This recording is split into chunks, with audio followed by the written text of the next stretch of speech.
这次的维修真的是考验巴铁师傅的电焊技术。没想到挖掘机的中央回转接头新轴还能使用电焊修复，甚至修完比新的还新。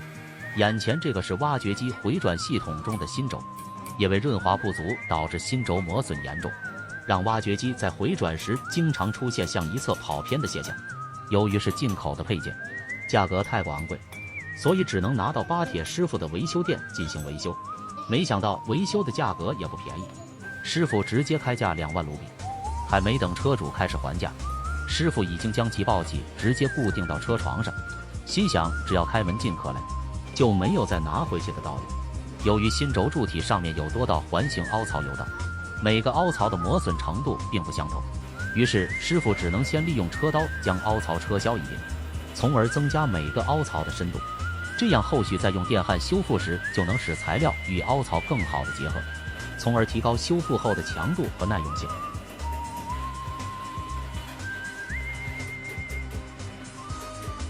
当第一步的车削完成后，接着使用3D 增材的方式，将每个凹槽用电焊重新填充起来。在电焊过程中，师傅的技艺和经验显得尤为重要，他需要精确控制电流、电压和焊接速度，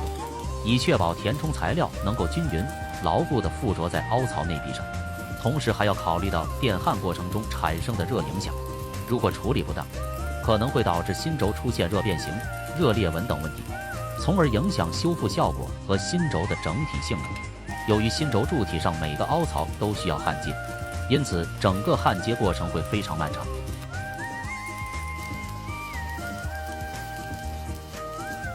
在经历2个小时的不断焊接后，所有的凹槽都焊接好了，光敲掉的焊渣都已经堆满一盆。在重新车削之前，需要对新轴进行找正，同时用卡尺测量新轴直径，这样就能精确计算出车削参数。在确认无误后，先利用车刀将表面的焊疤车削掉，从而让新轴恢复表面原有的光泽度，同时也能把凸起的部分修复平整，为后续重新加工凹槽提供良好的基础。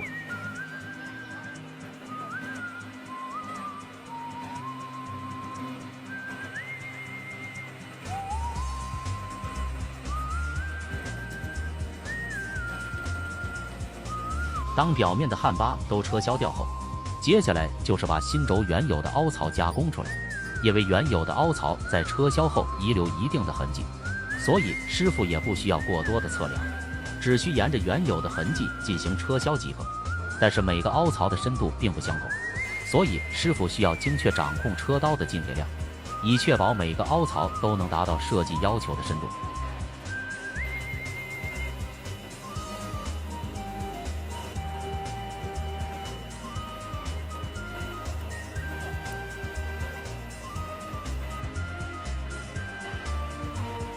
凹槽全部车削完成后，新轴表面已经恢复至原有的尺寸。随后使用砂纸将车削残留的毛刺打磨掉。通过仔细的打磨，新轴的表面已经变得光滑平整。然而，新轴需要安装在高度密封的中央回转系统中，仅仅恢复其表面的光滑度是不够的，所以还需要拿到磨床这边，对凹槽和表面进行磨削。通过磨削处理，可以进一步去除表面可能存在的微小瑕疵，从而确保每个凹槽的尺寸、形状和精度都达到设计要求，使新轴的凹槽变得更加精确和光滑。这有助于提高其与密封件的配合度。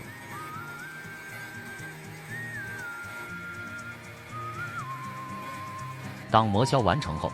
这个磨损严重的新轴就算维修完成了。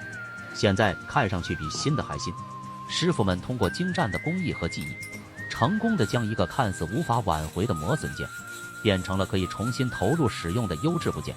更为我们展示了机械修复技术的独特魅力和潜力。它告诉我们，只要敢想敢干，就没有什么是不可能的。